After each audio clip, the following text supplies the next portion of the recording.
ఈ పూట నా మొదటి మాట ఏంటంటే, నీకున్న వ్యాధిని బట్టో, నీకున్నటువంటి సమస్యను బట్టో, నీకున్న నిందను బట్టో, నీకున్న అవమానాన్ని బట్టో, నీకు జారీ చేయబడిన అల్టిమేటమును బట్టో, ప్రకటనను బట్టో, కళ్ళ ముందు కదలాడుతున్న మరణాన్ని బట్టో, మెడ మీద వేలాడుతున్న కత్తిని బట్టో, పేకల మీదకు ముంచుకొస్తున్న అప్పును బట్టో, ప్రమాదకరంగా మారిపోతున్న పరిస్థితులు బట్టో, ఎందుకో నాకు తెలీదు, what ever the reason it may be, నువ్వు దేవుని తట్టు తిరిగి కన్నీరు కారుస్తున్నావు, వరపెడుతున్నావు. నువ్వెవరువో నాకు తెలీదు. చిన్న బిడ్డవు కావచ్చు, గొప్ప దైవజనుడు కావచ్చు. ఏ విషయం దుఃఖపడుతున్నావు, ఏ విషయం కన్నీరు గారుస్తున్నావు, ఏ పాయింట్ మీద దుఃఖం వస్తుంది. మనుషుల వైపు చూడలేక గోడ వైపు తిరిగి, మనుషుల మధ్య ఏడవలేక కిటికీ వైపు తిరిగి, నువ్వు కన్నీరు పెట్టుకుంటూ మొర్ర పెడుతూ ప్రార్థన చేస్తున్నావే. నేను ప్రార్థిస్తున్న దేవుడు, నేను ఆశ పెట్టుకున్న దేవుడు, నేను నమ్ముకున్న దేవుడు, నేను ప్రకటిస్తున్న దేవుడు కన్నీరు గార్చి ప్రార్థన చేసేవారు.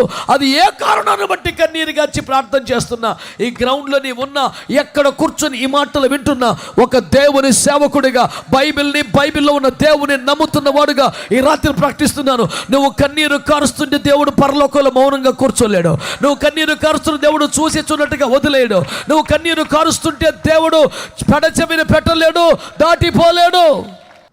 ఈ రోజున మీ చెవులకి ఎలా ఉందో నాకు తెలియదు, కానీ కీడుని, శాపాన్ని దేవుని చిత్తమై ఉండొచ్చు, దేవుడే చెప్పమన్నదై ఉండొచ్చు. నేనేమి కాదనలేదు. ఎవరు నీ మీద ఏమి పలికారో, ఏది ప్రకటించారో, నీవు కార్చిన కన్నీరు దాన్ని ఆపివేస్తుంది. రాత్రి ప్రార్థన ఆలకించే దేవుడు మనకున్నాడు. ప్రార్థనకు చెల్లించిపోయే కన్న తండ్రి ఒకడున్నాడు.